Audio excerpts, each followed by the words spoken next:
सांसद ने किया सारण तटबंध का निरीक्षण। सारण जिले के पानापुर प्रखंड में महाराजगंज सांसद जनार्दन सिंह सिग्रीवाल ने सारण तटबंध का निरीक्षण किया एवं विभागीय पदाधिकारियों से मिलकर गंडक नदी के जलस्तर के नियमित रिपोर्ट के विषय में जानकारी प्राप्त करते हुए तटबंध की स्थिति का जायजा लिया। गत वर्ष आई विनाशकारी बाढ़ के समय प्रभावित हुए बिंदुओं पर चल रहे मजबूतीकरण एवं सुदृढ़ीकरण का जायजा लेते हुए सांसद सिग्रीवाल ने पदाधिकारियों को निर्देश दिया कि कार्य के गुणस्तर में किसी प्रकार की कोताही बर्दाश्त नहीं की जाएगी एवं तटबंध के मजबूतीकरण से संबंधित जो भी कार्य अधूरे हैं उनको युद्ध स्तर पर कार्य करते हुए अतिशीघ्र पूरा किया जाए।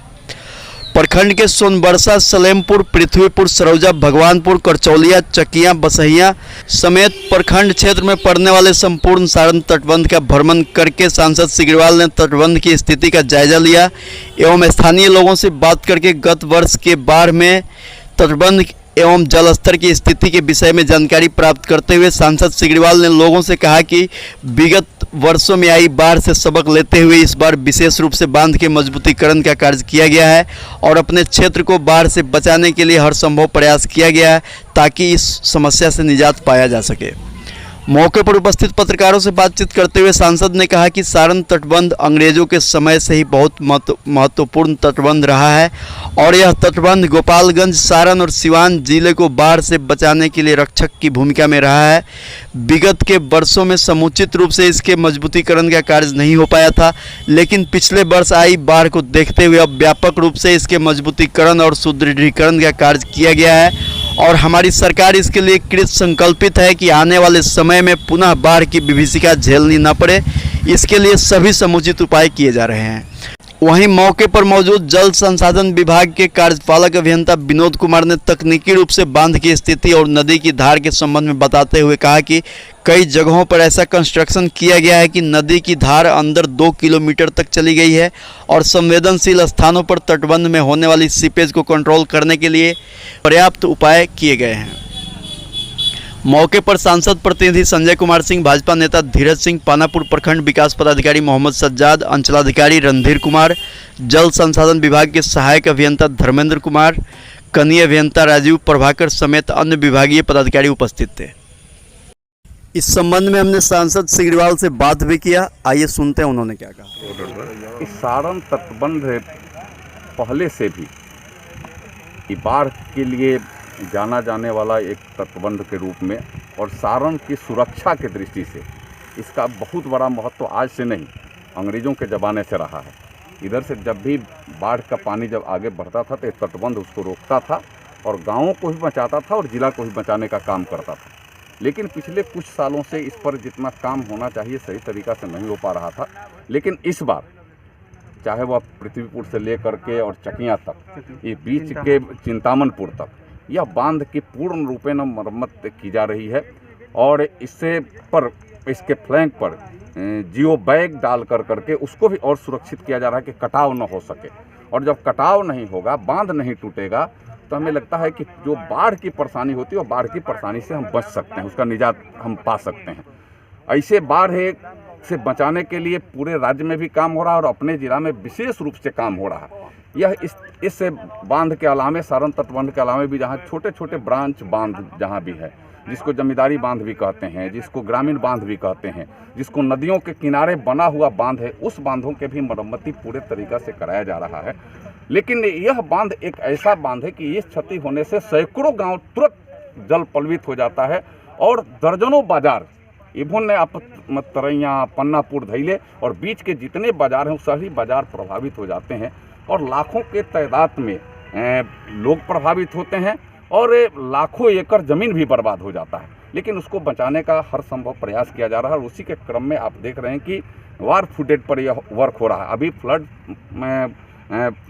पायलट का वह काम अभी नहीं शुरू हुआ है, जो 15 के बाद होगा, लेकिन उसको 15 तक ये लगातार यह काम रात दिन करके किया जा रहा है। एक बात सीधे सीधे है, माननीय मुख्यमंत्री जी भी, विभाग के मंत्री भी और उसके अधिकारी भी आए थे। हम लोग भी उस दिन भी कहा था और आज भी कह रहे हैं कि किसी भी स्तर पर यह काम करने में किसी भी अगर तरीक़ा से प्राकलन के अगर विपरीत होगा तो कोई भी इसमें बख्शा नहीं जाएगा, चाहे वह कॉन्ट्रैक्टर होगा, चाहे वह इंजीनियर होगा, वह कोई उससे दायरे में आने वाले लोगों के ऊपर कोई रहम नहीं होगा। वह जो कानून कहेगा, जो कठोर कानून कहेगा, उन लोगों के ऊपर कार्रवाई की जाएगी। ऐसे इसलिए उसको पूरे मापदंड के अनुसार, प्रकलन के अनुसार, जो गाइडलाइन है गाइडलाइन के अनुसार, जो पूरे काम को इसको गति के साथ तुरंत पूरा माने करने के लिए अधिकारी भी यहाँ लगे हुए हैं और सरकार भी अपने स्तर से मॉनिटरिंग कर रही है। और हम लोग भी इसकी चिंता करते हैं और हम लोग तो रियल फैक्ट्स इसलिए ले पाते हैं कि ग्रामीण लोगों से सीधे सीधे संपर्क करते हैं, जो लोग प्रभावित होते हैं, जो बाढ़ के जो दंश को झेलते हैं, उन लोगों से सीधे जब बात करते हैं तो वो लोग असली और वास्तविक बात बताते हैं कि नहीं, यह काम किस तरीका का और काम हो रहा है, तो आगे फिर हम बाढ़ से बच सकते हैं। जैसे आपने देखा कि यहाँ से 100 मीटर के लिए और लोगों ने इसके पहले कहा, जहाँ रिसाव हुआ था, जहाँ कटने की बहुत संभावना थी, जहाँ गांव के लोग और विभाग के लोग मिल करके उसको बचाने का काम किया था, उस जगह भी जियो बैग वहाँ पड़ जाए। तो मैंने अभी कहा है अधिकारियों से, यहाँ के कार्यपालक अभियंता से भी, और आवश्यकता होगी तो मैं चीफ सेक्रेटरी तक और फिर इनके विभाग के मंत्री और प्रधान सचिव तक भी मैं बात करूंगा। आवश्यकता पड़ी तो मुख्यमंत्री से मैं सीधे बात करूंगा कि 100 मीटर और बढ़ा करके और कैसे इसको माने और सुरक्षित किया जा सके। जो रोड है आप देख रहे हैं, उस पर भी अभी दलदल है, वहाँ भी कटने का जो ऐसी संभावना बनी रहती है, क्योंकि नया मिट्टी है। तो उस पर भी जीएसबी कहते हैं, जो मेटल डाल करके और उस पर ऐसी डाल करके, मोरंग डाल करके जो उसको रोलरिंग जो करते हैं, वो जीएसबी उसको करने के लिए भी मैंने कहा है कि ऊपर के बांध को भी जीएसबी कर दीजिए। ऊपर से कटाव और दबने के भी जो कहीं ना कहीं शक और गुंजाइश है वो भी बंद हो जाए, और ऊपर से भी पानी आए तो नीचे से कटने का भी बात खत्म हो जाए। फिर यह जियो बैग के साथ वो नीचे अपने पानी प्रवाह में चला जाए और पूर्ण सुरक्षित हो जाए। मैं ये जरूर कहूँगा कि इस बार जो यह काम हो रहा है, इसका लाभ है इस बार तो मिलेगा ही, आगे भी, चूँकि एक प्लेटफॉर्म जब बन गया, एक जब नींव बन गया, तो नींव के ऊपर अगर आगे फिर हम देखें कि आगे और क्या आवश्यकता पड़ सकती है, क्योंकि बाढ़ तो ऐसा संभावी है कि किस दायरे में कितना ऊंचाई कितना निचाई तक आएगा इस पर कहा नहीं जा सकता है, लेकिन आगे और इसको और मजबूत करने का एक प्लेटफॉर्म और नींव बना है, जिसका लाभ आगे मिलेगा। इस बार